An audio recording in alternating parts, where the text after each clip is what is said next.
أعوذ بالله من الشيطان الرجيم بسم الله الرحمن الرحيم الحمد لله رب العالمين الصلاة والسلام على أشرف الأنبياء والمرسلين خاتم النبيين بالقاسم محمد وأهل بيته الطيبين الطاهرين المعصومين الذين أذهب الله عنهم الرجس وطهرهم تطهيرا. أما بعد, السلام عليكم ورحمة الله وبركاته. Welcome to our Tuesday night program, Tawassul. Inshallah, we'll start with the recitation of Dua. اللهم صل على محمد وآل محمد. اللهم صل على محمد وآل محمد. اللهم صل على محمد وآل محمد. بسم الله الرحمن الرحيم. اللهم إني أسألك وأتوجه إليك بنبيك نبي الرحمة محمد صلى الله عليه وآله يا أبا القاسم يا رسول الله يا إمام الرحمة يا سيدنا ومولانا إنا توجهنا واستشفعنا وتوسلنا بك إلى الله وقدمناك بين يدي حاجاتنا يا وجيها عند الله اشفع لنا عند الله يا أبا الحسن يا أمير المؤمنين يا علي بن أبي طالب يا حجة الله على خلقه يا سيدنا ومولانا إنا توجهنا واستشفعنا وتوسلنا بك إلى الله وقدمناك بين يدي حاجاتنا يا وجيها عند الله اشفع لنا عند الله يا فاطمة الزهراء يا بنت محمد يا قرة عين الرسول يا سيدتنا ومولاتنا إنا توجهنا واستشفعنا وتوسلنا بك إلى الله وقدمناك بين يدي حاجاتنا يا وجيهة عند الله اشفعي لنا عند الله يا أبا محمد يا حسن بن علي أيها المجتبى يا ابن رسول الله يا حجة الله على خلقه يا سيدنا ومولانا إنا توجهنا واستشفعنا وتوسلنا بك إلى الله وقدمناك بين يدي حاجاتنا يا وجيها عند الله اشفع لنا عند الله يا أبا عبد الله يا حسين بن علي أيها الشهيد يا ابن رسول الله يا حجة الله على خلقه يا سيدنا ومولانا إنا توجهنا واستشفعنا وتوسلنا بك إلى الله وقدمناك بين يدي حاجاتنا يا وجيها عند الله اشفع لنا عند الله يا أبا الحسن يا علي بن الحسين يا زين العابدين يا ابن رسول الله يا حجة الله على خلقه يا سيدنا ومولانا إنا توجهنا واستشفعنا وتوسلنا بك إلى الله وقدمناك بين يدي حاجاتنا يا وجيها عند الله اشفع لنا عند الله يا أبا جعفر يا محمد بن علي أيها الباقر يا ابن رسول الله يا حجة الله على خلقه يا سيدنا ومولانا إنا توجهنا واستشفعنا وتوسلنا بك إلى الله وقدمناك بين يدي حاجاتنا يا وجيها عند الله اشفع لنا عند الله يا أبا عبد الله يا جعفر بن محمد أيها الصادق يا ابن رسول الله يا حجة الله على خلقه يا سيدنا ومولانا إنا توجهنا واستشفعنا وتوسلنا بك إلى الله وقدمناك بين يدي حاجاتنا يا وجيها عند الله اشفع لنا عند الله يا أبا الحسن يا موسى بن جعفر أيها الكاظم يا ابن رسول الله يا حجة الله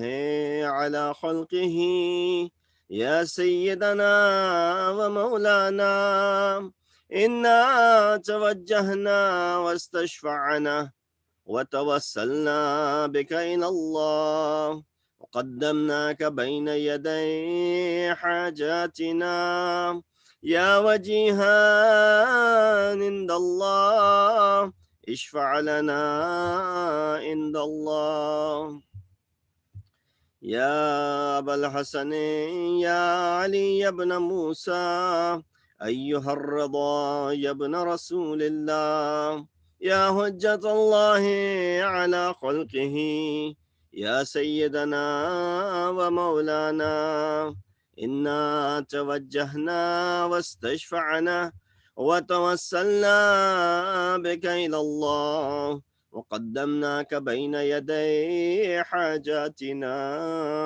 يا وجيها عند الله اشفع لنا عند الله يا أبا جعفر يا محمد بن علي أيها التقي الجواد يا ابن رسول الله يا حجة الله على خلقه يا سيدنا ومولانا إنا توجهنا واستشفعنا وتوسلنا بك إلى الله وقدمناك بين يدي حاجاتنا يا وجيها عند الله اشفع لنا عند الله يا أبا الحسن يا علي بن موسى يا أبا الحسن يا علي بن محمد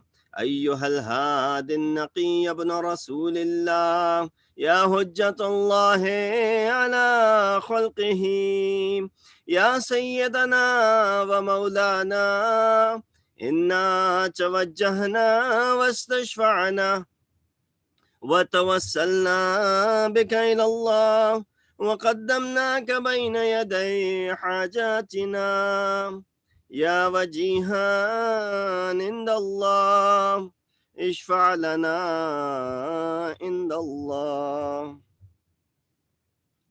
يا أبا محمد يا حسن بن علي أيها الزكي العسكري يا ابن رسول الله يا حجة الله على خلقه يا سيدنا ومولانا إنا توجهنا واستشفعنا وتوسلنا بك إلى الله وقدمناك بين يدي حاجاتنا يا وجيها عند الله اشفع لنا عند الله يا وسي الحسن والخلف الحجة أيها القائم المنتظر المهدي يا ابن رسول الله يا حجة الله على خلقه يا سيدنا ومولانا إنا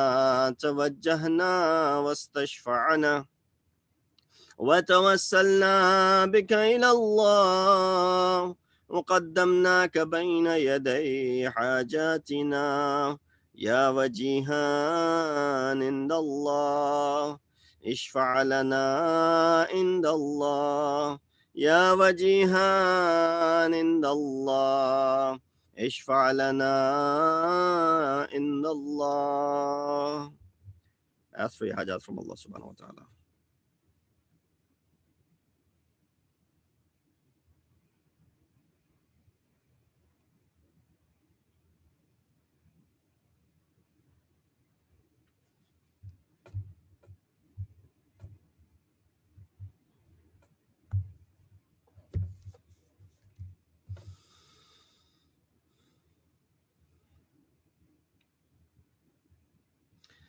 يا سادتي يا موالي إني توجهت بكم أئمتي وعدتي ليوم فقري وحاجتي إلى الله وتوسلت بكم إلى الله واستشفعت بكم إلى الله فاشفعوا لي إن الله واستنقذوني من ذنوبي عند الله فإنكم وسيلتي إلى الله وبقربكم أرجو نجاة من الله فكونوا عند الله رجائي يا سادتي يا أولياء الله صلى الله عليهم أجمعين ولعن الله أعداء الله ظالميهم من الأولين والآخرين آمين رب العالمين.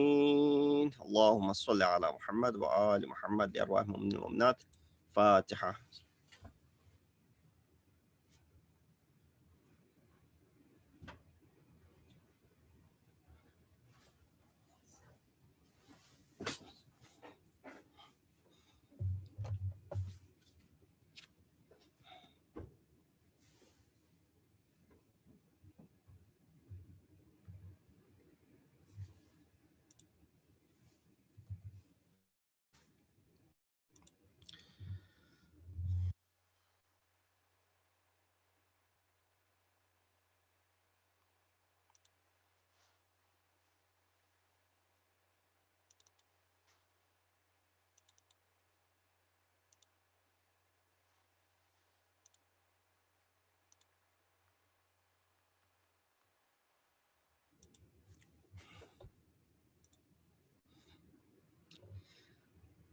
Inshallah, let us remember those who are in need of dua, those who are suffering, struggling, going through difficult times. Let's make dua for them, for their quick recovery.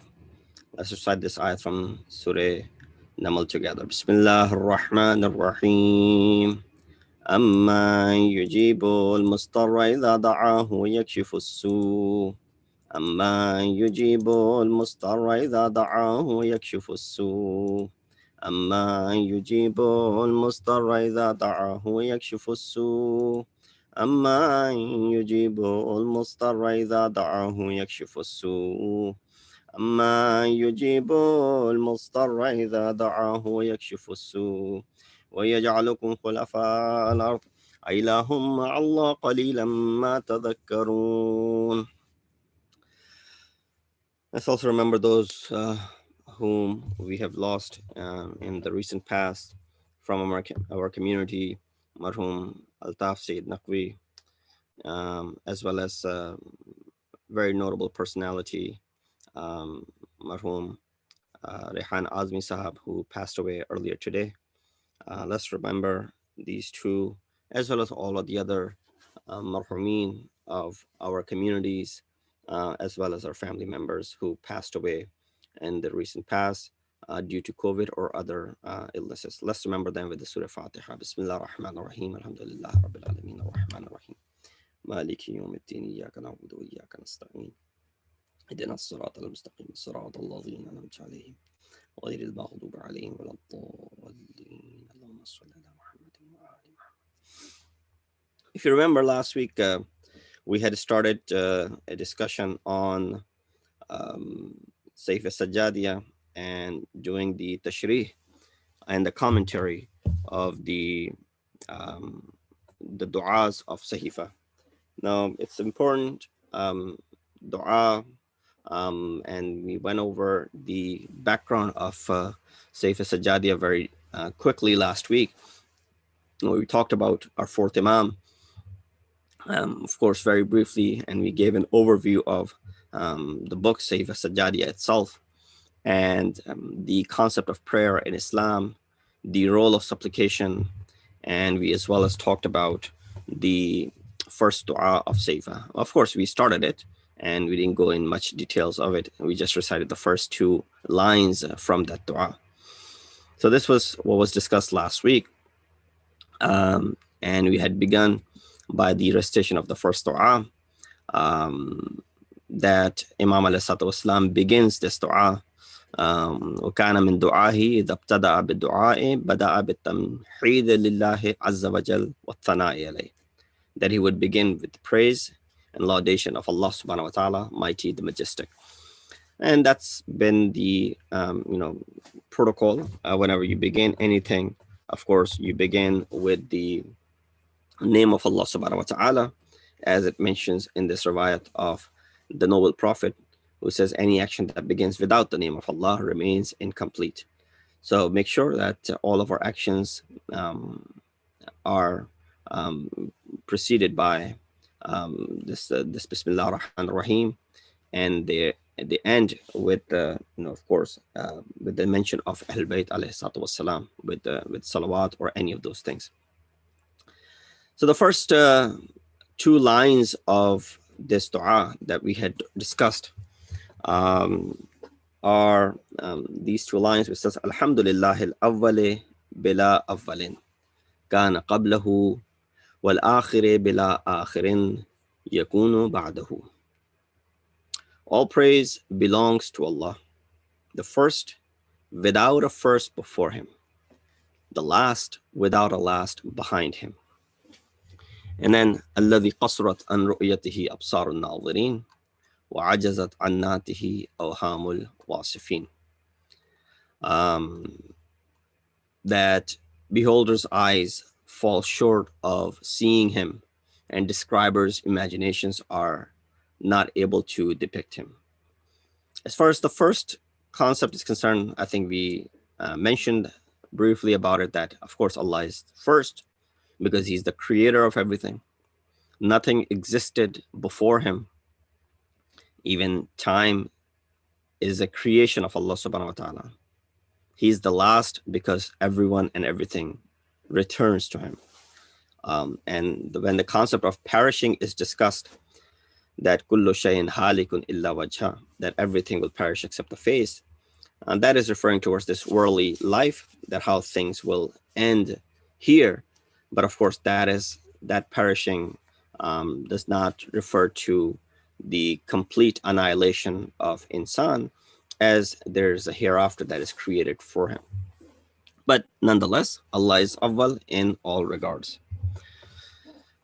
The second concept that is being discussed here is that beholders' eyes, الذي قصرت عن رؤيته أبصار الناظرين, that people who wish and want to look at him, they will not be able to. Their eyes will fall short.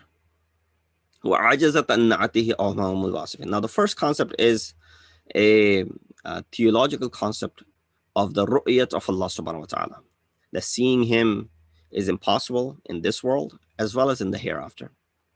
And because what are you going to be seeing? God Almighty, it doesn't have any bodily parts. And so when Allah is not a body, then how can you see? We can't even see many other creations of Allah subhanahu wa ta'ala. We can't hear many of the sounds that are created. So that is the limitation that our eyes have. So even if there was this super natural superficial eye, or telescope or something that mankind creates, even then you will not be able to witness Allah subhanahu wa ta'ala. And then the concept of how Hazrat Musa alayhi salatu wasalam asked, and Allah responded, "Lan tarani," that you will not see me. But look at um, the mountain and look towards that. If it survives, then you'll be able to see me, for example.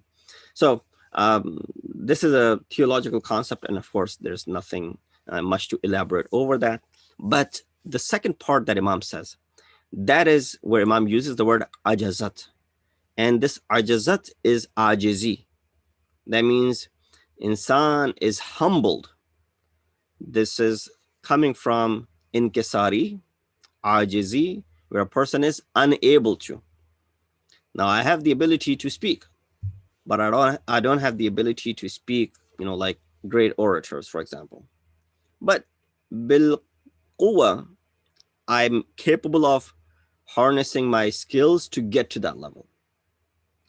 But at one point, I'm unable to perform a certain action, regardless of how much I try. And that's what Imam is referring to when he says, وَعَجَزَتْ عَنَّاتِهِ أَوْهَامُ الْوَاصِفِينَ, that no one is capable of describing him the way he should be described. Prophet said, "La ahsa thana alayk, anta kama athnayt ala nafsika." Prophet is saying, the one who's Khatamul Anbiya, Sayyidul Mursaleen, who himself is saying that I cannot define you. You must describe yourself.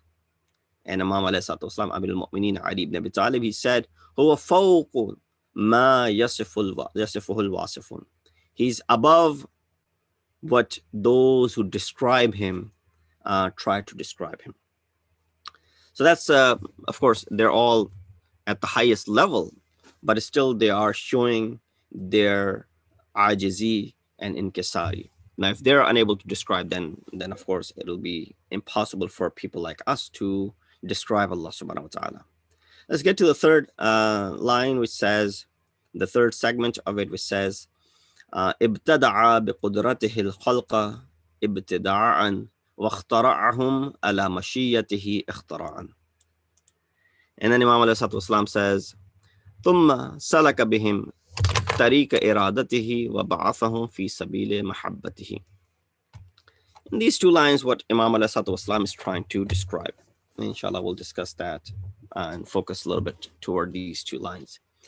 So the translation is that he originated the creatures through his power with an origination. So this is the Arabic fail, fa'il, maf'ul, and maf'ul mutlaq, as it talks. Ibtada'a, that means Allah is the one who originated. Ibtada'a from badi'u samawati wal ard.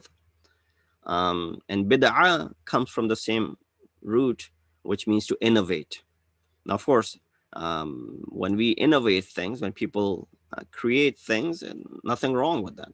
That bid'ah, which is forbidden, which is not allowed, is that including practices and making them obligatory in Islam, which did not exist. So here, Allah subhanahu wa ta'ala is badi'u samawati wal ard. Now, what's the difference between I creating something as opposed to Allah creating something? For example, if I create a chair, I say, well, I'm the creator of this chair. Can I call myself to be Badi', the one who originated this chair? What is the difference between khaliqiyyat of Allah subhanahu wa ta'ala when he is a khaliq and when he is Badi'u samawati wal ard? Ibtada'a biqudratihi. Imam did not use the word khalaqa masalan. Ibtada'a biqudratihi al-khalqa ibtida'an. That he originated the creatures through his power, with an origination. He devised them in accordance with his will, with the devising. When I make a chair, when I construct a chair, that's a better word, I can call myself to be khaliq of this chair because I myself personally with my own hands created it. But in the creation of this chair, I had to use the material which pre-existed. That means I created this chair. This chair is made of wood. Wood is something which I did not create. Wood already existed. I just used the pieces of wood and put it together, and there you have the creation. The difference is that Allah subhanahu wa ta'ala, when He creates ibtida'an, not ibtida'an. Ibtida' means first. Ibtida'a means the origination. That means the thing did not exist until this point. So that's how He created mankind. So He originated the creatures through His power with an origination. He devised them in accordance with His will, with it devising. So God has always existed, and there was no one that existed before Him to provide Him with a sample. Therefore, He created everything according to His will. You and I, when we create something, there's a sample already there. So Insan's model is perfect the way created and designed by Allah subhanahu wa ta'ala. No rational person would say, well, I wish I had more hands, I had more eyes, I had more ears, more legs, more fingers, a couple of hearts, and so on and so forth. Nobody would say that. This is the perfect design that Allah subhanahu wa ta'ala has created. Now it's up to you to take care of the design that Allah has provided to you and the way you should be using them. Now, there's so much to say about it, but because we don't want to dwell too much in these segments of dua, and we want to inshallah accomplish something and conclude a dua maybe in 3 or 4 sessions. Imam said, ثُمَّ سَلَكَ بِهِمْ طَرِيقَ إِرَادَتِهِ وَبَعَثَهُمْ فِي سَبِيلِ مَحَبَّتِهِ. Then He made them walk on the path of His desire. He sent them out on the way of His love. This is the desire of every creation, as mentioned in the Quran also in chapter 17, Surah Bani Israel, وَإِن مِّن شَيْءٍ إِلَّا يُسَبِّحُ بِحَمْدِهِ وَلَكِنْ لَا تَفْقَهُونَ تَسْبِيحَهُمْ. Everything worships and glorifies Allah subhanahu wa ta'ala. That is the path. That's the word which Allah subhanahu wa ta'ala says, salaka bihim tariq, that made them path of the desire, according to His desire, Allah's desire, that is. That in min shay'in, there's not a thing which is not doing the tasbih of Allah subhanahu wa ta'ala, but you can understand it. So Allah created us to love Him and to make others love Him as well, not to go ahead and instill any sort of hatred for Allah subhanahu wa ta'ala. And the path of Allah subhanahu wa ta'ala is path of love. He sent them out on the way of His love. So this deen, halid deen illa al-hub, is there anything in religion except love? Deen is the name. The entire deen is the name of love. So therefore, this is the desire of Allah subhanahu wa ta'ala. When you look at this ayat of Surah Bani Israel 44, which says that everything is doing the tasbih. There are so many objects, even the inanimate objects in the world, that are doing the what? Tasbih of Allah subhanahu wa ta'ala. But you and I, of course, do not have the ability to comprehend that tasbih of Allah subhanahu wa ta'ala. We have very limited resources. We are limited as far as our eyes are concerned, our eyesight is concerned, as far as our hearing is concerned. So everything is doing the tasbih of Allah, yet people are unable to hear the tasbih. And the prime example of that is, have you ever heard Hajar, the mountains, the inanimate objects in the world? Have you ever heard them doing the tasbih? No. But does that mean they can't do, or they're not doing the tasbih? No. La tafqahuna tasbihahum. You do not hear their tasbih.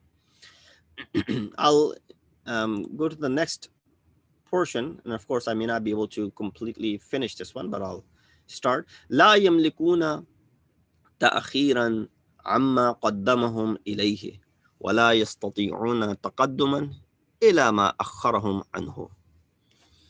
That they cannot keep back from that to which He has sent them forward. لا يملكون تأخير. That they're not capable of delaying it. So they cannot keep back from that which Allah subhanahu wa ta'ala has sent them forward. وَلَا يَسْتَطِيعُونَ تَقَدُّمًا إِلَى مَا أَخَّرَهُمْ عَنْهُ. Nor can they go forward to that from which He has kept them back. So this taqdeem and ta'khir is not in your hands.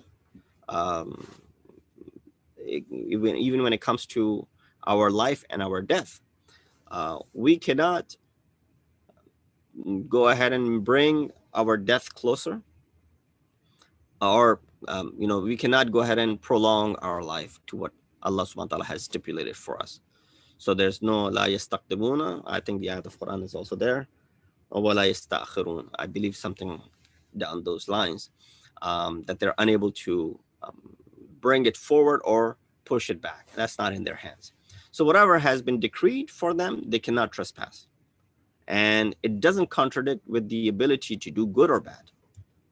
And that's where a lot of people lose, and this concept of jabr and tafweed, qada and qadr is mentioned. So inshallah, as I said, I'll elaborate on that. That whatever has been decreed for them, they cannot trespass that. And it doesn't contradict with the ability to do good or bad. You still have that ability. It's not like that ability is being stripped from you. Therefore, the apparent meaning of what Imam is saying is that whatever God intends to do, and whenever he intends to do something, it happens, and not otherwise. So that much should be understood. And then this derives us to look at the concept of qada and qadr. And inshallah, what I have mentioned in this, what our belief is. But before we get to that belief, let me just quickly explain this concept. Jabr means to force someone to do something by force, not leaving them any choice. So even when it comes to Sharia, Islam talks about it, that if someone forces you to eat pork or drink alcohol, forcing you, right? Then there's no sin upon you. Why? Because it was forced upon you. You didn't do it out of your free will. Ayat Surah Ma'idah talks about that as well, when it lists hurrimat alaykum, all those things that have been made haram onto you. Amongst them is carcass, blood, khinzir, pork, that upon which the name of God has not been uttered, and so on and so forth. And then the last portion of the ayah says, yes, of course, if you were forced into eating or drinking any of these things without having any desire towards it, then there's no sin upon you. So it's a direct rule coming out of Quran. And of course, Aql tells us the same thing. That jabr is to force someone to do something by force, not leaving them any choice. So today, if someone forces me to eat or drink something which is forbidden in Islam, Allah subhanahu wa ta'ala will not hold me accountable for that. Now we remember that there are two groups, I'm sure you've heard in Majalis, Asha'ira and Mu'tazila, the two theological groups.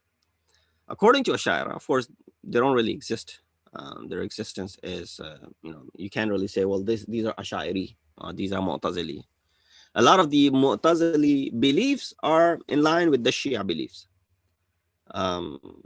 So they became part of the mainstream madahib, but they themselves don't exist like, a theological. So according to Ash'ari, our actions are out of coercion by Allah, and we don't have any means to avoid it. So that means we are majboor. So right away, the question should be, if we are majboor, then does that make any sense for Allah subhanahu wa ta'ala to go ahead and punish us? Is it not the concept in our lives that if we are forced into doing something, we're not accountable for that? So if someone forces me to drink alcohol and eat pork, there shouldn't be any punishment on me because of that, because I was forced into eating that. So how can then you go ahead and say, well, if Allah is forcing us to do something and not leaving us any choice, then according to Ash'ari, our actions are out of the coercion and forced by Allah, and we don't have any means to avoid it. And similar concept could be derived from this segment of what Imam is saying, لا يملكون تأخيرا عما قدمهم إليه. Tafweed, on the other hand, so I hope the concept of jabr is understood. The concept of tafweed is that giving prerogative, ikhtiyar, and complete freedom to do, to someone to do anything that they want to. So according to other group, Mu'tazila, Allah has given full freedom to his creations, and they are independent, and God has no power over their action. So he created them and he said, go ahead and do whatever you want to. And I can right now do whatever I want to. I can, of course, within my um, physical means, I can do whatever I want to. I can denounce my religion. I can choose another religion. I can speak nice and softly. I can yell if I want to. I can do whatever I want to. So that's what Mu'tazila went with. They said, no, there's no jabr. Rather, it's tafweed, that Allah has given us complete freedom and we are independent when it comes to our actions, and Allah has no power over our actions. Now, let's look at the concept of qada and qadr. Qada means to measure and weight. And qada also means something which is inevitable and certain. Imam alayhi salatu wassalam, he said, قال لا جبر ولا تفويض ولكن أمر بين أمرين. That is the Shia version of it. That there's no jabr, there's no coercion, nor there's complete freedom. Rather, it's something which is in between these two affairs.